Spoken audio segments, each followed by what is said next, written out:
Hi friends, welcome back to our channel. இன்னைக்கு வந்துட்டு ஒரு யூனிக்கான ஒரு ரெசிபி தான் பார்க்க போகிறோம். டீகப் பிஸ்கெட் டீ கப் எப்படி செய்கிறது இதை நம்ம இன்றைக்கி செஞ்சு பார்த்துடலாமா? 50 கிராம் அன்சால்டட் பட்டர் எடுத்துக்கோங்க.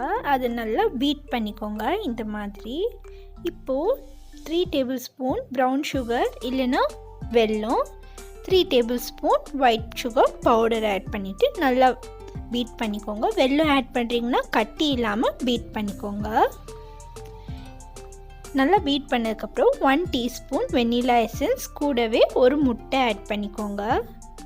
நல்லா பீட் பண்ணிக்கோங்க. முட்டை வேண்டாம் அப்படின்னா 1/2 கப் தயிர் ஆட் பண்ணிக்கோங்க. இப்போ வந்துட்டு 1 கப் மைதா, 250 கிராம் மைதா கொஞ்சம் கொஞ்சமாக ஆட் பண்ணிவிட்டு மிக்ஸ் பண்ணுங்கள். ஒரே வாட்டி சேர்த்திடாதீங்க. லாஸ்ட்டாக போட்டதுக்கப்புறமா சாஃப்டாக கையில் நீட் பண்ணிக்கோங்க இந்த மாதிரி. இப்போ நல்லா பிணைஞ்சதுக்கப்புறமா 1/2 கப் சாக்கோ சிப்ஸ் ஆட் பண்ணிக்கோங்க.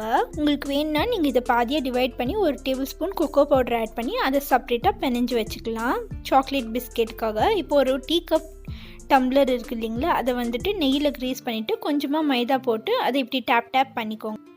இப்போ வந்துட்டு ஒரு பால் மாதிரி எடுத்துகிட்டு அதை வந்து இன்னொரு கிளாஸ் வச்சு இப்படி அமுத்திக்கோங்க இந்த மாதிரி. இப்போ இதுக்குள்ளே எதுனா வெயிட் போடுங்க, இல்லைன்னா உப்பிட்டு வந்துடும். இப்போ இது 10 மினிட்ஸ் ப்ரீ ஹீட் பண்ண பேன் இல்லை அவனில் 20 to 25 மினிட்ஸ் குக் பண்ணிவிட்டு ஆறுனதுக்கப்புறமா சாக்லேட் மெல்ட் பண்ணி அதை வந்துட்டு ஒரு லேயர் மாதிரி உள்ளே வந்துட்டு வச்சுட்டு ரெஃப்ரிஜிரேட்டரில் 10 to 20 மினிட்ஸ் வச்சதுக்கப்புறமா டீ இல்லை பால் ஆட் பண்ணிவிட்டு குடிச்சிக்கோங்க. குடிச்சிட்டு பிஸ்கெட்டை சாப்பிட்ருங்க. சாப்பிட்டு பார்த்துட்டு எப்படி இருக்குன்னு கமெண்ட்டில் மறக்காமல் சொல்லுங்கள். பிடிச்சிருந்தா சப்ஸ்கிரைப், லைக், ஷேர் பண்ணுங்கள். இன்னும் நிறைய ரெசிபீஸோடு சீக்கிரமாக வர. தேங்க்யூ ஃபார் வாட்சிங் ஃப்ரெண்ட்ஸ்.